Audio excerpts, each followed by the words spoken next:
Well, we did a series in Esther. I don't know if it was begun towards the end of 2011, but it went into 2012 because we were looking at Purim, and so I would just say that if you hear references, time references, they're obviously incorrect. But as far as some of the information, for example, if we go to Esther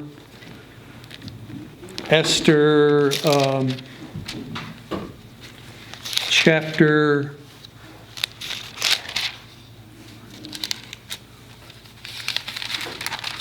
where is that? Esther 2.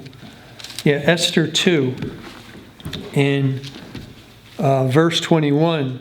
It says, "In those days, while Mordecai sat in the king's gate, two of the king's chamberlains, Bigthan and Teresh, of those which kept the door, were wroth and sought to lay hands on the king Ahasuerus." These two chamberlains are representing the corporate church.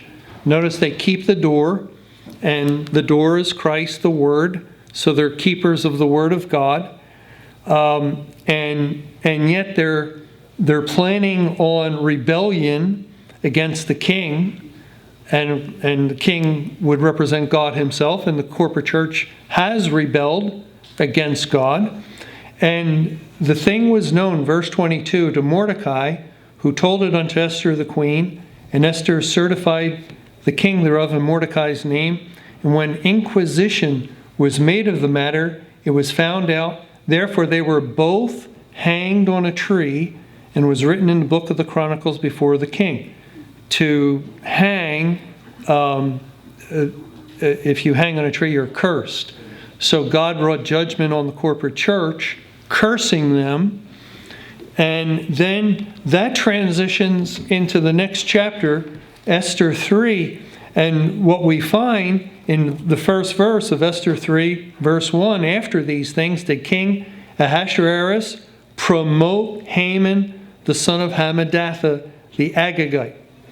So you have these two men who are hanged on a tree. The church is judged. And who does Haman represent? Satan. And to be promoted, you're lifted up. You're lifted up. So Satan was in a bottomless pit, and then God loosed him to come against the churches and congregations at the time that the church is cursed by God and comes under the judgment of God.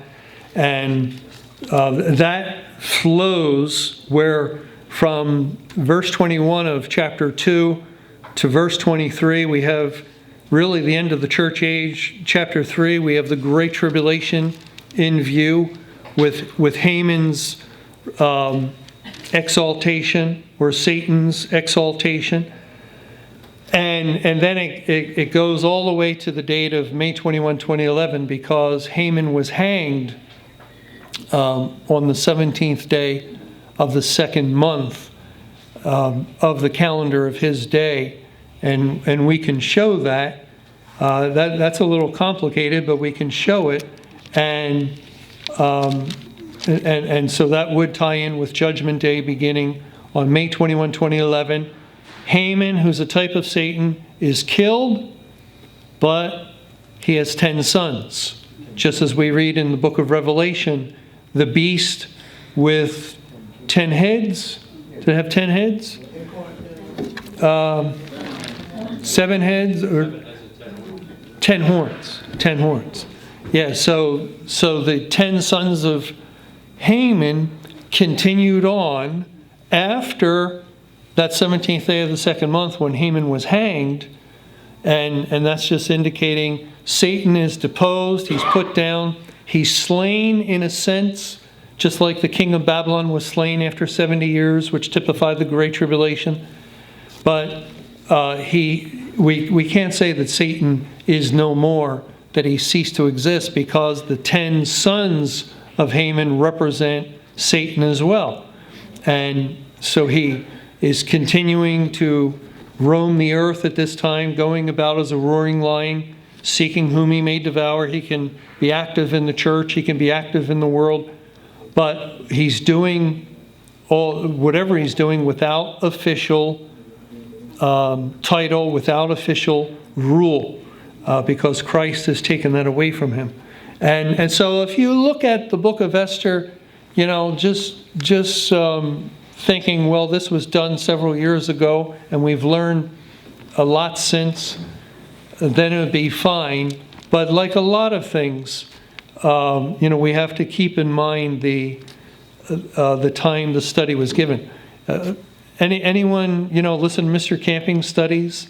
If you can listen to Mr. Camping studies in the 70s, you're going to hear, or the 80s, you're going to hear one thing, and then you listen in the 90s, and up until 2001, you're going to hear another thing, Find a Reasonably Faithful Church. Then after 2001, the end of the church age. And then even to make it more complicated, then after 2011, Family Radio went back to playing his earlier studies, making it seem as though, people should go back to church.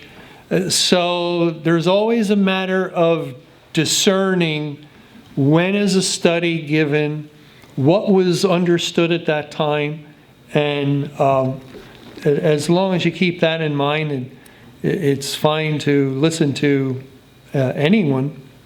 But we do have to make correction. We're living in a time where God has made correction to these things. Okay.